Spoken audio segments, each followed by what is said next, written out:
올해 2차 전지 기업의 투자가 이어지면서 새만금이 미래 산업의 중심지로 뜨고 있습니다.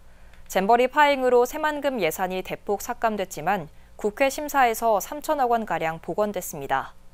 군산형 일자리는 큰 성과를 거두지 못한 가운데 참여 기업의 자구책에 관심이 쏠리고 있습니다.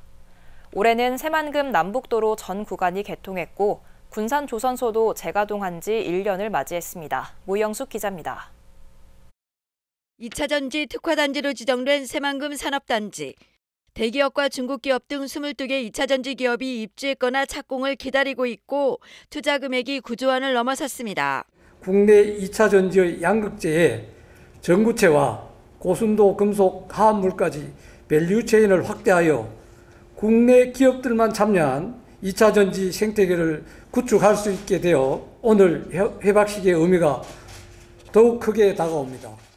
여기에 굳게 닫혔던 군산조선소가 5년 만에 재가동에 들어가 1년을 넘겼습니다. 8만여 톤의 선박블록을 생산하고 1,000명 고용도 채운 데다 현대중공업은 150여 척의 일감을 확보해 내년에는 블록 생산이 더 늘어날 것으로 전망됩니다. 하지만 군산형 일자리는 내년 2월이면 지원이 끊기는데도 4개 기업의 전기차 생산량은 전체 목표의 1%, 고용은 30% 수준에 그쳤습니다. 근데 최근에 이제 명신이 여러 가지 이유로 이제 반납을 하고 있는데요.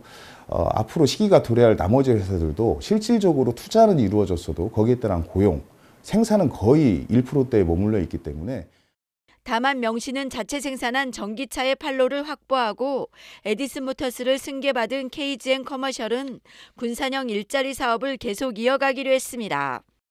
3년 전 차량 통행을 시작한 새만금 동서도로 16.5km에 이어 지난 7월 남북도로 27.1km가 개통해 십자형 도로가 완공됐습니다.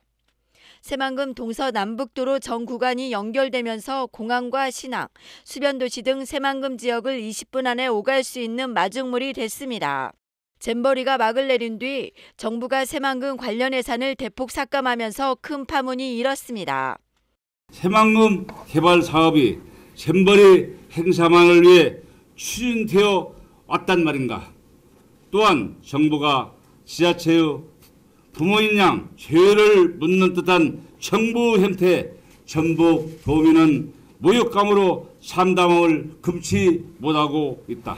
하지만 국회 심사에서 3천억 원가량이 복원됨에 따라 공항 예산 일부가 살아나고 고속도로 항만은 전액 정상화될 것으로 보입니다. 지난해 지방선거를 앞두고 김종식 전 도의원에게 돈봉투를 전달한 혐의로 재판에 넘겨졌던 강임준 군산시장이 무죄 확정 판결을 받았습니다. 법원은 금품 제공을 입증할 증거가 없고 김 전 의원의 진술의 신빙성이 없다고 판단해 1년 6개월간 진행된 소송을 마무리했습니다. 사실 많이 힘들었지만은 이제 그동안에 좀 시정 업무가 좀 터덕거리고 했던 부분들 잘 추스려서 군산시가 지금 아주 중요한 시점에 있는데 더욱더 열심히 노력하겠다는 말씀 드리겠습니다. 2차 전지를 중심으로 미래산업이 안착한 2023년. 잼버리 파행으로 위기를 겪은 새만금 예산이 60% 이상 복원되면서 기반시설 구축에 도움이 될 것으로 보입니다. KCN 모영숙입니다.